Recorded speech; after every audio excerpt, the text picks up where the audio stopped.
ఏ తీగ పువ్వునో ఏ కొమ్మ తేచినో కలిసింది ఏ వింత అనుబంధమౌనో తెలిసి తెలియని అభిమానమౌనో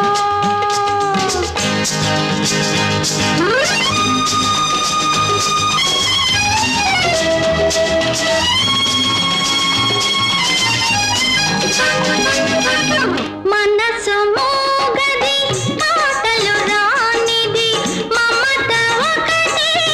అది నేర్చినది మనసు మోగది మాటలు రానిది మమత ఒకటి అది నేర్చినది அப்படியா